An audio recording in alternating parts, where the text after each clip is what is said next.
What's up, y'all? Today we're going to talk about pillar 4, accountability.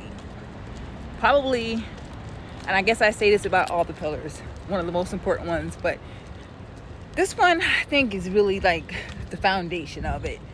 Accountability. Oh,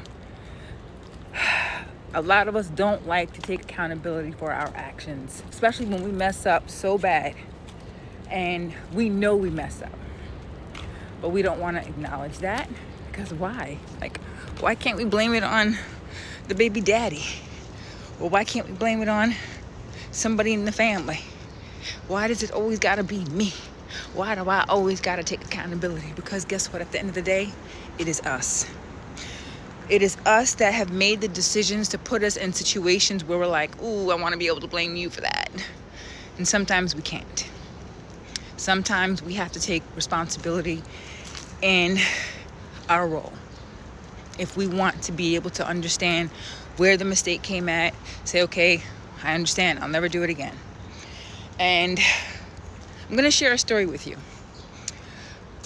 Some of you already have heard the story if you've been following me on my YouTube channel, but if you haven't, here it goes. I used to be the baby mama drama. I was with a man who had a girlfriend.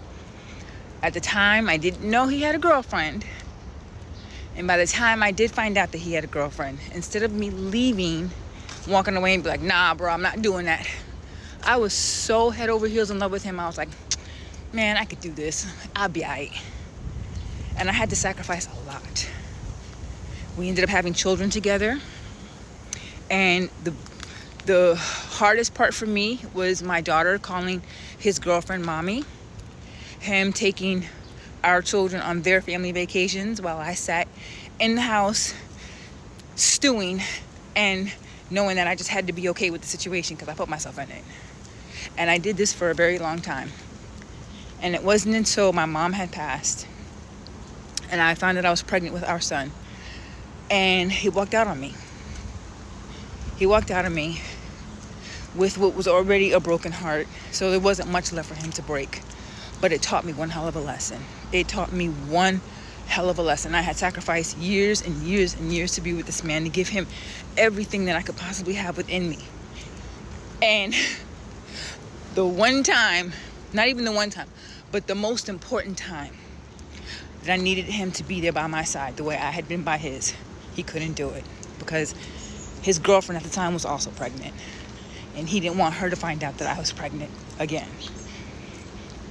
So when we finally parted ways, I had to accept my part, my role in what I had caused this one woman. I'm going by what he's saying. He's telling me she's not doing this, she's not doing that. You know, when it's all bullshit. And we know it's bullshit. But, come on. But when you're in love, it's like, okay, you know, I don't believe you, because why would you be lying to me? I didn't hold him accountable. I didn't hold myself accountable. We just pretty much did what we wanted. And we hurt her in the process. I was hurt in the process. He got hurt in the process. The children probably were hurt in the process. And it taught me a very valuable lesson. It was not easy to acknowledge the fact that I had caused so much pain by simply loving this one man. And if it were that simple, then maybe we wouldn't have been in so much pain. But the fact of the matter is, he was a man that had a girlfriend, and he was out here looking for something more. And when I tell you, he got more than he ever bargained for, because messing around with me, he ended up with 2 more children. Now, mind you, they're not married, never have been, probably never will be, but they are together. They are working through their differences to the best of their ability for the children's sake, and he and I don't speak at all.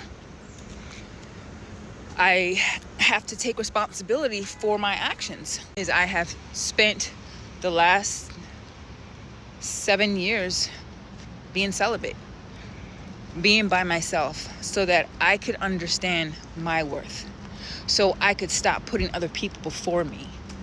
I needed to understand who I needed to be in this world. And again, when you have a bunch of children and you're wearing so many different hats while you are raising your children, there's very little time for you and self-identity. So through my, I want to say, beginning of my spiritual journey, when I first started going through perimenopause and going through all of this, and I had nobody, there was nobody for me to talk to.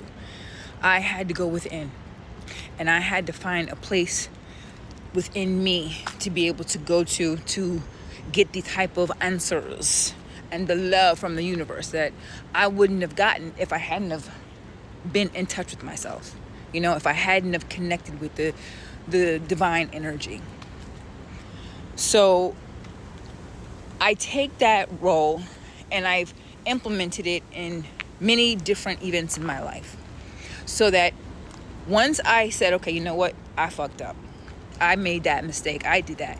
It's a lot easier to forgive yourself and move on, as opposed to sitting there trying to spend how many days trying to play the blame game on somebody else. No, this is not my fault. This is your fault. If you hadn't done this, this wouldn't have happened. No, I'm not going through all of that anymore. I don't have the time for that. You don't have the time for that.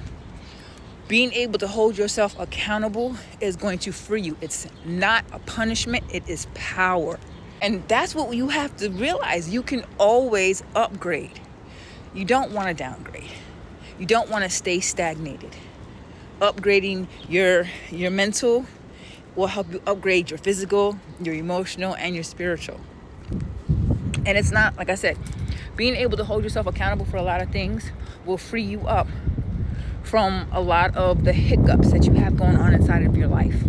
Whatever obstacles you have, you take a look at it, you re-examine it, and you say, how can I be better at this? Or how can I do this?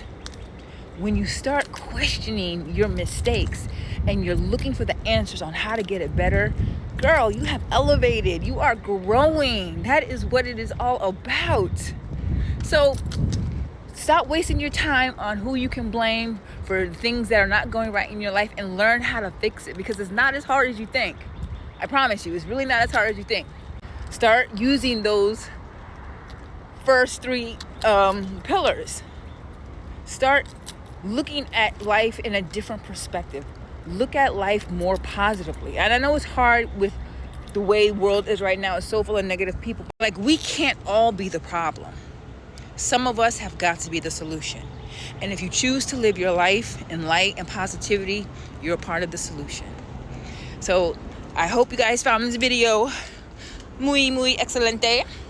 If you guys are so fascinated with from lilies to lavender, you can catch my ebook on my beacons for $19.99, ladies.